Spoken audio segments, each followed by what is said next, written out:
know Deshaun Watson wants out of Houston, and he is very, very unhappy with the Texans. And I believe he does get his way and gets traded. But what does that potential trade package look like? Because it's a little bit more complicated than people think. So let's talk about that. What is going on, y'all? Faiz Sports Talk back at it with another video talking, of course, some NFL here to talk about the Deshaun Watson news. And I'm going to be breaking down the trade package to acquire Deshaun Watson. Folks, this is unprecedented territory. Okay, I've told you guys this.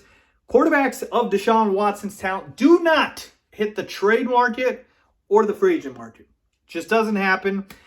And so this is rare. So what would it cost a team to get Deshaun Watson? And like I mentioned, it is going to be more complicated than people think depending on which team it is. So again, if you're new to the channel, make sure to go ahead and subscribe if you have not done so already. Make sure you are following me on all my social media platforms. Links as always down below for my Twitter, Instagram, all that good stuff. You see the whiteboard behind me. I'm going to be breaking it all down on there. Let's get into it. So what would a trade package for Deshaun Watson look like? Well, it depends a lot, almost entirely on the team. And depending on what that team has in terms of their draft picks, their draft capital, okay?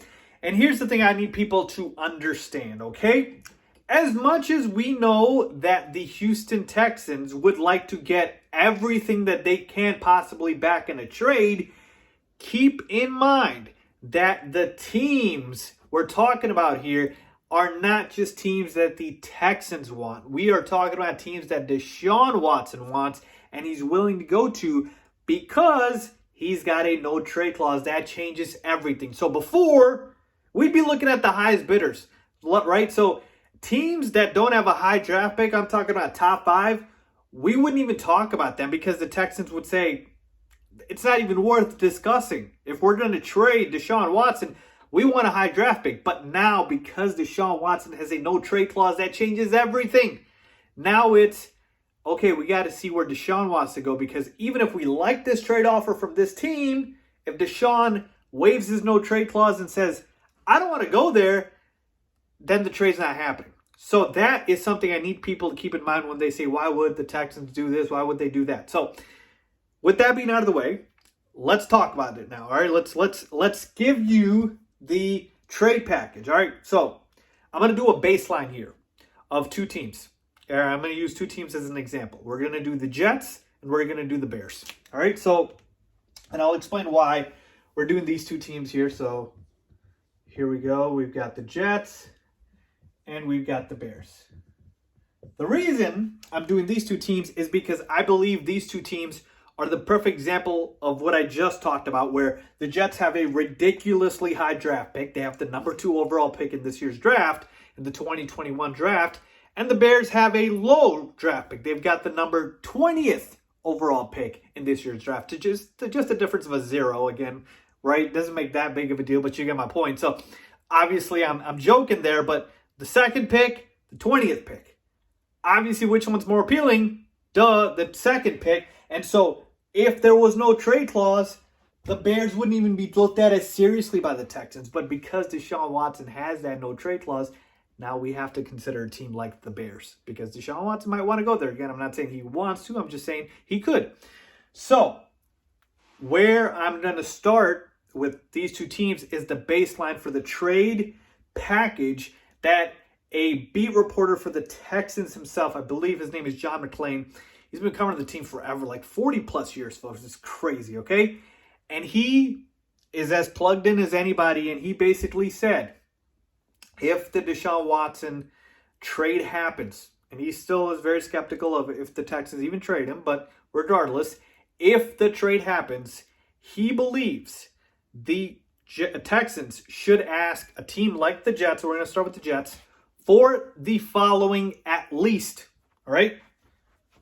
A 1st round pick this year, which is the 2nd overall pick, a 1st round pick next year, a 2nd round pick this year, a 2nd round pick next year, and Quinnen Williams, one of the young star defensive players on the Jets.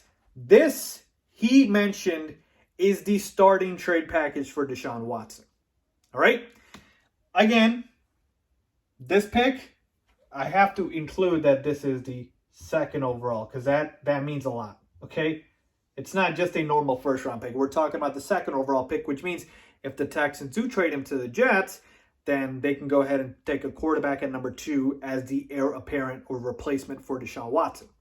So when you take a look at this, okay, 2 firsts, 2 seconds, and Quinnen Williams, honestly, I thought it would be maybe a little bit more for Deshaun Watson, but you got to understand, this is the driving part where it's driving the price high in terms of, maybe it doesn't look like it's more draft picks, but because this is worth so much, that's why he mentioned this. And again, this is what he said, the starting point, so it could be more. So if this is the starting point, what does the starting point look like for a team like the Bears? So let's take a look at the Bears here, okay? If the Jets would give up 2 first-round picks, and again, we're just using this as an example, then the Bears have to give up more than 2 first-round picks because, again, they have the 20th pick. They don't have the second overall pick. So we're talking about 3 first-round picks. So this year, next year, the year after. And then you got to match, obviously, the 2 second-round picks. And now we're probably even thinking a third-round pick. Okay? And then we definitely need the young star player. And the Bears have a couple he can choose from. We're talking about either Roquan Smith. We're talking about Darnell Mooney. Or maybe a Jalen Johnson, their young stud cornerback. Jalen. There we go. So one of these players, okay? And here we go. 3 first-round picks, 2 second-round picks, and a third. But again, starting point here. There's a potential for it to be 4 first-round picks. There's a potential for it to be 3 second-round picks. There is a potential for it to be another additional third-round pick plus this. So you see how the price goes up way more for a team like the Bears than it is obviously for a team like the Jets just because of this draft pick. And it makes sense, okay? And again, when we're talking about these 2 teams, I'm using them as examples, but we know a lot of teams are interested, like the Broncos, the Panthers, the 49ers, but this is kind of where we're at here. The Dolphins are closer to the Jets because they have the third overall pick than the Bears. The Bears have the work cut out for them. But here's the thing. If Deshaun Watson says, hey guys, I don't want to go to the Jets. I don't want to go to a situation where even if you get a great draft pick, I have to go there. They're not ready yet to compete right away. They need a couple of years. I want to compete for Super Bowls right away like Patrick Mahomes. I want to be traded somewhere where they're ready to win a Super Bowl, where they have a championship-level defense ready, couple of weapons ready, maybe a team like Chicago. So what if he says, hey, I want to go to the Bears? Well, then you got to negotiate with the Bears now because that's where Deshaun Watson's going to waive his no-trade clause. And so now the asking price goes up for Deshaun Watson because, again, the Texans are going to want more because this first-round pick is lower. So we're talking about, like I said, I'm not saying this would be the exact offer, but we're talking at least 3 first-round picks, at least 2 second-round picks, at least 1 star player, and then additionally a third-round pick or an additional second-round pick or an additional first-round pick. It is going to be that much more because of this second overall pick. So that's kind of what the trade package is going to look like for Deshaun Watson, depending on if you're a team like the Bears with a late-round first-round pick or a team like the Jets with a top 5 overall pick. So I hope that helps, guys. I hope that makes you understand kind of what the package is going to look like. Believe me, there's going to be a lot of news rumors coming out. And again, if and when Deshaun Watson does get dealt, let's see what that package will be. But this is kind of to help give you that baseline. So if you enjoyed that, please make sure to go ahead and subscribe. And please make sure to go ahead and give this video a big thumbs up. As always, thanks for watching.